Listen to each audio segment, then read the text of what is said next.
होगी और विभागीय कार्रवाई होगी यदि ये लोग लड़ेंगे।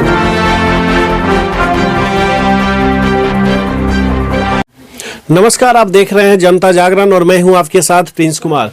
आज जिस तरीके से आप देख रहे हैं लगातार यूट्यूबर हमारे जैसे छोटे पत्रकार जो हैं, जो यूट्यूब और डिजिटल प्लेटफॉर्म पे काम कर रहे हैं, उन्हें पटना से लगातार गिरफ्तार पुलिस कर रही है। बिना किसी शर्त, बिना किसी इंफॉर्मेशन, कोई अलग अलग धारा लगा करके पत्रकारों को, डिजिटल पत्रकारों को गिरफ्तारी की जा रही है।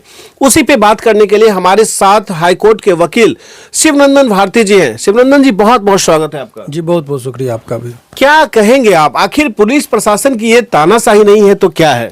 देखिए, अभी ये जो चीज़ आपको हैरत लगा, आप अपना आश्चर्यचकित होकर वो चीज़ कह रहे हैं कि किया जा रहा है, इस चीज़ को ऑनरेबल पटना हाई कोर्ट ने भी माना है जी। और ये इसका रिएक्शन इस कदर हुआ कि 13 तारीख को, इसी 13 की बात मैं कह रहा हूँ, कि ऑनरेबल जस्टिस सतपथ वर्मा साहब का एक जजमेंट आया।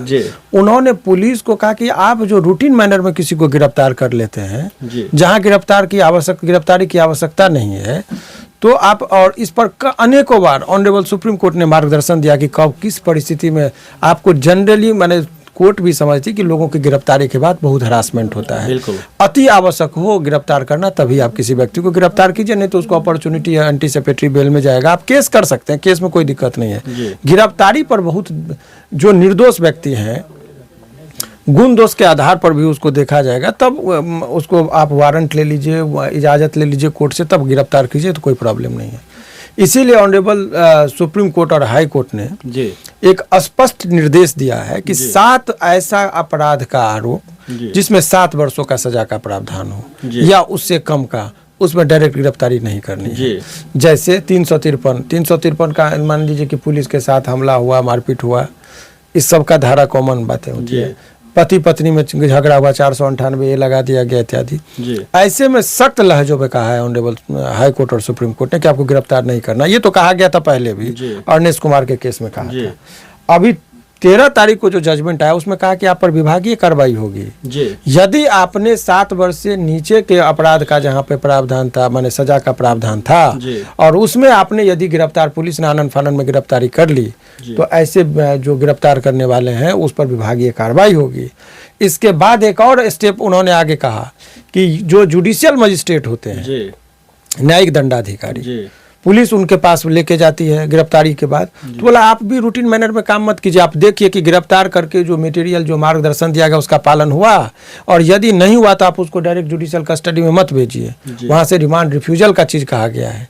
तो बहुत ही सख्त लहजे में इस बार वो, इसलिए वो सख्त टर्म यूज कर रहा हूँ कि ये पूरी तरीके का ये जो जजमेंट है 14 पेज का, वो मैं चाहूँगा कि आप चलाइए, और उसमें जो पैराग्राफ है, पैराग्राफ वाइज आप देखेंगे तो स्पष्ट तरीके से कहा कि उनके खिलाफ जो है सो कार्रवाई होगी और विभागीय कार्रवाई होगी। इसीलिए अब यदि तो, और लोगों को यदि कोई गिरफ्तार कर ले रहा है तो घबराने की जरूरत नहीं है। यदि सच बोलने वाले को यदि गिरफ्तार कर रहा है तो भाई ये आज की बात नहीं है, आज़ादी की बात थी हिंदुस्तान में, तो जनरल डायर जो है सो कहा और जलियांवाला बाग में अंधाधुंध गोली चलवा के मरवा दिया है। इतिहास में दर्ज है, काला दिन के पन्नों में वो दर्ज है। तो उस टाइम में भी लोग जान गया लेकिन रुके नहीं। तो भाई सच को दबाने का ये जो चल रहा है कि नहीं, और हकीकत है, मैं दावे और ताल ठोक कर कह रहा हूँ आपके चैनल पर कि अगर यदि आज के इस दौर में यदि कुछ सच्ची बातें लोगों को समझ में आ रही है, हकीकत बातें लोगों को जानने को मौका मिल रहा है, तो उसमें यूट्यूबर जितने भी डिजिटल मीडिया के लोग हैं उन्हीं के माध्यम से आ रहा है। हालांकि इसमें भी कुछ त्रुटिपूर्ण है, कुछ लोग अपना वो पैमाना नहीं मानते, अपना एक स्टैंडर्ड को मेंटेन नहीं रखते हैं। अदरवाइज यही एक माने जो प्लेटफॉर्म है जहां से लोगों को सच्ची खबरें देखने को मिलता है। नहीं तो आप जितने भी खबर हैं, जितने भी नेशनल न्यूज चैनल का बहुत सारे का बात मैं करूँ तो वो प्रायोजित न्यूज होता है, पहले से प्लान होता है कि क्या चलाना है, लेकिन यहाँ डिजिटल मीडिया पे वो नहीं होता है।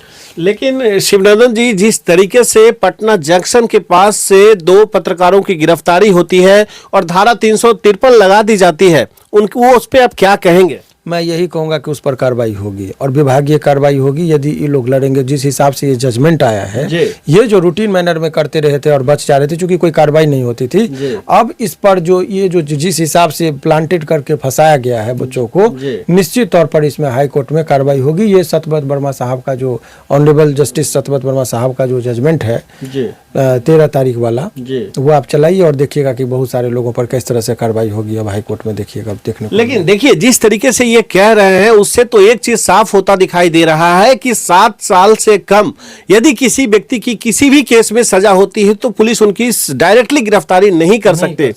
अगर करती भी है तो उसके लिए कोर्ट का दरवाजा खटखटाना चाहिए, निश्चित तौर पर, निश्चित तौर पर। लेकिन एक बात ये बताइए, आज पत्रकारों के साथ यदि ऐसा हो रहा है, खास करके डिजिटल पत्रकारों के साथ, यूट्यूबर के साथ, तो आखिर कौन इस समाज का कल्याण करेगा? क्योंकि नेशनल मीडिया को तो लोग गोदी मीडिया घोषित कर चुके हैं।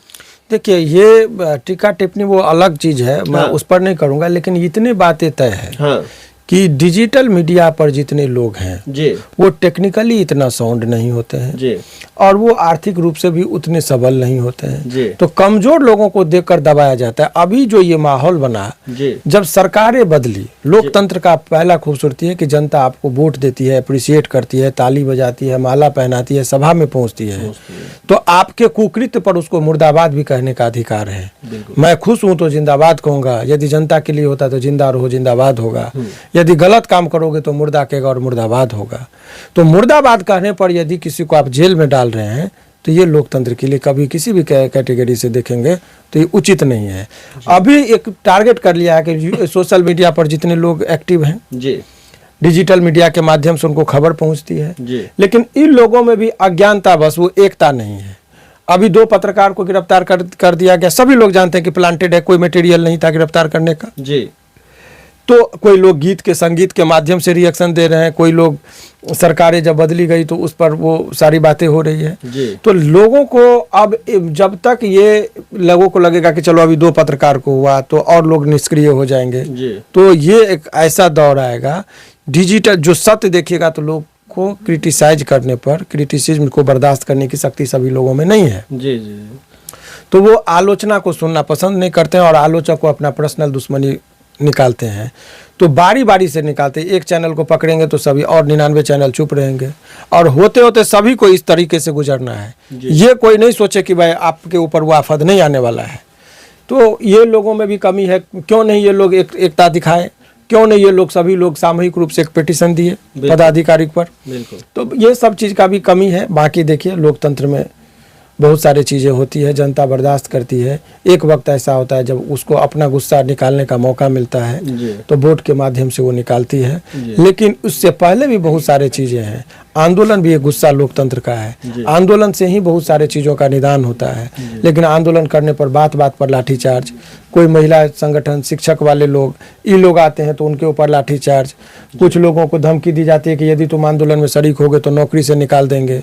अब कुछ दिन में फरमान ऐसा जारी होगा कि यदि तुम बिहार सरकार या भारत सरकार के खिलाफ बोलोगे तो तुमको देश से निकाल देंगे।